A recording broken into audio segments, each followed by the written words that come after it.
Ano sa'yo? So, ayan nga. So, balita ko. Natulog ka doon sa SM. Bakit? Anong meron? Kasi, ano yun? Concert. Ika din concert ng EXO. Yeah, what? EXO sarata! Way back 2019. Oh, 2019? And yun yung first time na makaka-attend ako ng concert. So, ang ate mo, syempre nag-research pa ako niyan, anong gagawin, ganyan. Oo. Pero beforehand, meron na rin ako experience sa ticketing, pero sinamahan ko lang yung friend mo. So, medyo may idea na ako kung anong gagawin. So, sabi ko, sige, feeling ko matutulog talaga ako sa SM. So, matutulog nga. Napag-readyan ko na yung gano'ng part. Like, anong oras kang pumunta ng SM? 5:30 ng hapon. Dapat nga try ako pupunta. Alam ba yan ng parents mo? Hindi. Siyempre! Ay, wag nyo gabihin yun. Huwag nangyari sa inyo. Hindi super love Hindi kasi talaga. sabi ng SM. Dapat 3 talaga ako pupunta. 3 ng hapon. 3, tapos ang opening ng ticketing is around 10 yun, di ba? Oo, 10 ng Umaga? umaga, kinabukasan. Pumunta ako doon like Saturday ng 5:30. Wait, naalala ko to. Flashback. Alam ba galing ako sa work na to eh. Tapos linantahan kita na nakapila ka lang sa SF. Tapos may queuing number ka pa. Nasa labas ka na entrance na sa awak-awak ko sa'yo nun. Bata, natulog sa SF. Dapat 3 yun, kaso may bagyo kasi. Or basta magsimula. O diba may bagyo yun? Pero handa siyang mag-camping para sa EXO. EXO baka naman. Then, akala mo, ako na yung mauna. Kasi sabi ko, siguro naman baka ako na mauna nito. Pero pagdating ko, nauna pa pala sa akin. Mga alas 3 din daw sila punta. Sabi ko, ay, sana pala pumunta na ako ng alas 3, diba? Yun, parang, di sige ko. Gano'n nakadami yun sa pila? Parang 5 na ata sila. Talaga? Oo. So, alas 3 sila pumunta. Sabi ko, alas 3 ka kasi pumunta. Ay, kasi naman nakakasta ko yan doon. Tsaka baka mahalata ako ng tatay ko. Hindi niya kasi alam. So, yun din. Ilang taon ka nun? Ano nga, 21? Grabe. Legal age na ako. Legal age na pero, kailangan. Pag-strict ang mga parents. So, yun. Tapos? Then, umilaw. Ang nakatandaan ko, hinanap ko talaga kung meron na bang nauna sa akin. Tapos yung opportunity naman nakita ko sila. Then, yun, parang nagkaroon kami ng arrangement na magkaka-viewing. Oo. Parang sila na rin almost. May organizer. Wala namang official organizer, pero parang voluntarily. Voluntarily organizer. So, yun na, organizer nga. Then, ayun, hanggang sa ginabi na ako, doon na talaga ako natulog. And ang experience naman ay very malamok. Diba nga, na-train tayo sa Girl Scout. Ito talaga yun yung training ng Girl Scout eh. Very malamok, very malamig. Kasi maulan ng time. Sa harap ng entrance, as in dun sa harap? Sa gilid. Sa gilid? Oo. Tapos okay naman sabi ng SM na mag-campus, ay mag-camping tayo. Hindi, syempre. Pero parang sinabihan na kami ng guard na pag may nangyari nga sa amin, hindi kami sasagutin ng management. So, okay lang. Tapos nag-rain na mga gabing yun. Oo, wala lang ako naulan. Medyo naambon-ambon ng time na yun eh. Wait, anong concert to ng EXO? Ano nga bang concert? EXO Yung parang last concert na nila bago mag-enlist or pandemic. Nakalimutan ko niya. Basta exploration ata yun. Okay. Ayun, tapos... Grabe, no? Oo, for the... parang... Ano ang kaya mong gawin for the sake of ticketing selling? Nabot na talaga ako ng umaga doon, yun. Alam ko, di pa ako nakakain doon. At all. Wala akong kain nung araw. Parang ang huling kain ko pa nung gabi. Kasi kinakabahan ka din eh. So, sabi mo, kumagawan ako ng pwesto. Totoo yun. Pag ticketing talaga, makakalimutan mong kumain eh. Buti nga, di rin ako masyado naihinon kasi syempre wala akong maiihian. Buti di rin ako nagda-diarrhea. Sabi ko, ay, nakis ko ba yan?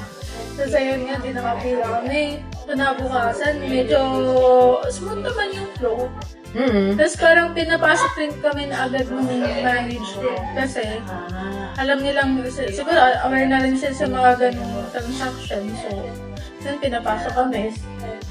And then, medyo naunahan lang kami kasi may mga senior citizen Oo. or PWD na.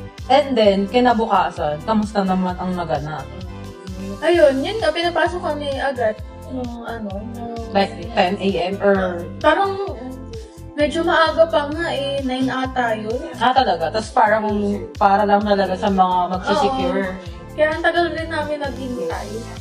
Grabe, no? Oo. From 6 o'clock So, diba? to 10? Ay, to 9? Grabe. Ganun talaga overnight malala. Overnight para sa minamahal mong EXO. Diba? Saan ka ba? Ayun. So, yun. Smooth naman yung naging transaction. Mabilis din yung naging ticket selling din nung SM na pinagbilan ko. Then, ayun, parang, yung ibang taga-SM na dito, naglumipat nun sa SM na ako nasa noon. Tapos, kasi ang naging issue doon, parang nawalan ata ng internet or nag-down yung system nila dun. So, lumipat sila dun sa SM na nandun ako. Sabi ko, kaya parang medyo humaba rin yung pila. Which is, wala na rin kami nagawa. Tapos, ayun. Yan nangyari. Ang nangyari naman sa akin, since Gen Ad yung kinukuha ko dun, yun yung mabilis na nagkaubusan. Oo, kasi mostly ng manonood is estudyante pa, di ba? So, yun lang naman yung kaya ng ibang estudyante. So, yun. Nung nandun na, ako na yung bibili, wala nang Gen Ad. Sabi ko, hala! Alam mo yung ang haba ng oras ng pinila mo. Kasi hindi ka nakasecure ng ticket. Parang 2 p.m. ata ako nakapunta sa counter. And then naghintay pa talaga ako para lang may na Gen Ad, mag-open ulit na Gen Ad. Wala talaga. Parang 5 p.m. na ako naka-uwi nun. Imagine, nag-camping ka, tapos... From Saturday, 5 p.m. Then, umuwi ako nung bahay. Sunday ng 5 p.m. So, almost 24 hours. Tapos wala kang secure Oh my God! As in, grabe.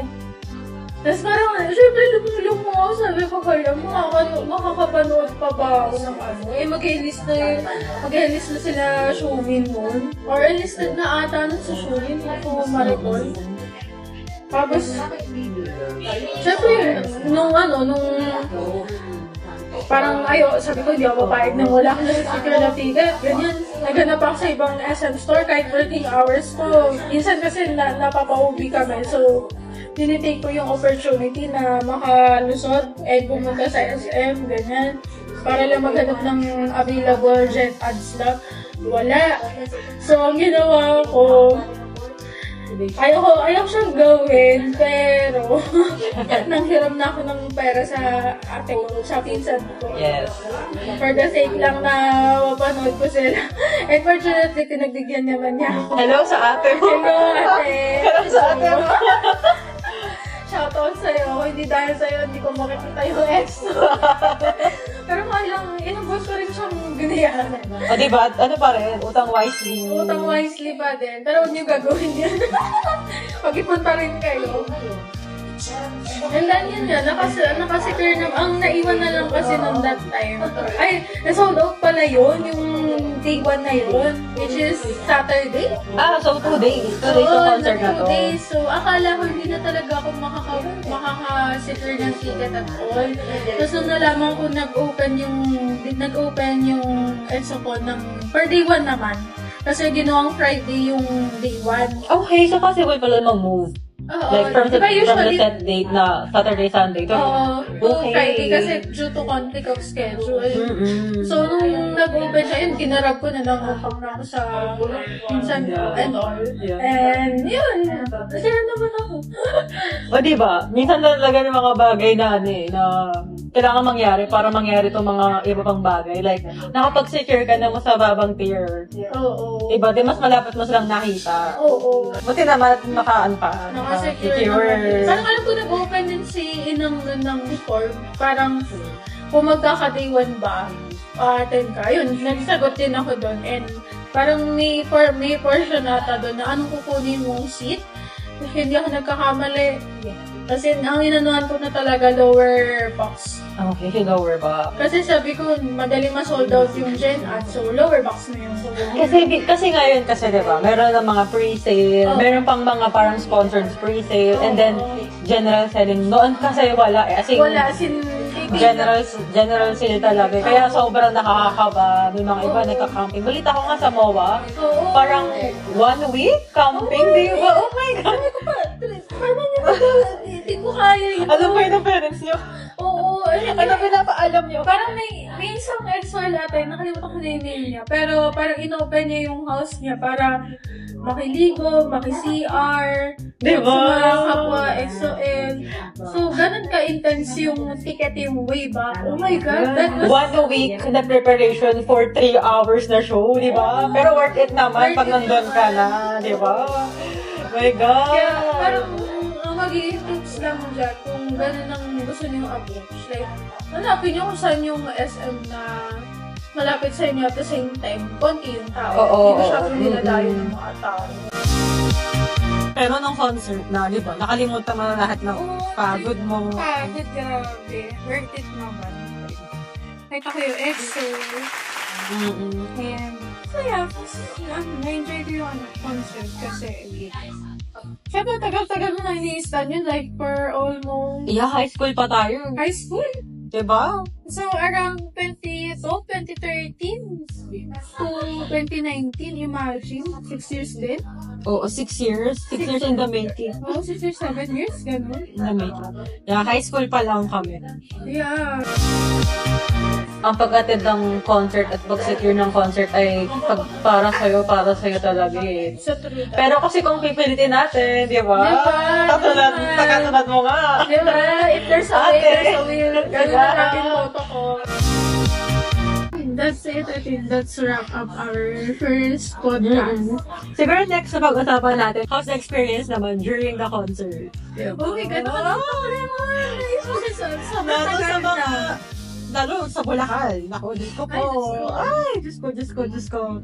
Pero ayun. All in all naman, alam mo yun, core memory din kasi. Yes, it's a core memory. Core memory. Yung start ng ticketing, So, diba? Information, yung mga like, guidelines. Diyan pa lang.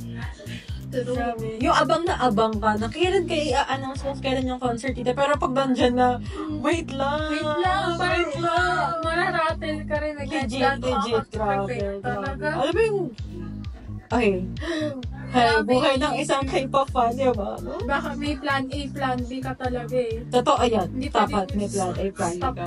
Stop ka lang sa plan A. Kasi ang dami talagang pwedeng mangyari sa ticket. Yes, totoo yan. At saka, ayun nga, matinding manifestation. Pero, yun nga, if it's meant to be talaga, di ba? It's meant to be. It's meant to be. It's going to be given by the Lord. Yeah, Yes. sabi nga nila, di ba? The star will align, di ba? Yeah. The star align, yan. The star will align. Totoo. So, ayun. So, sana may nakuha silang Sana may nakuha kayo mga makabulukan. tips and tricks how to secure ticket, paano magplano, ganyan. So, yun. Sana may nakuha kayo. And up until next time, bye! Bye-bye!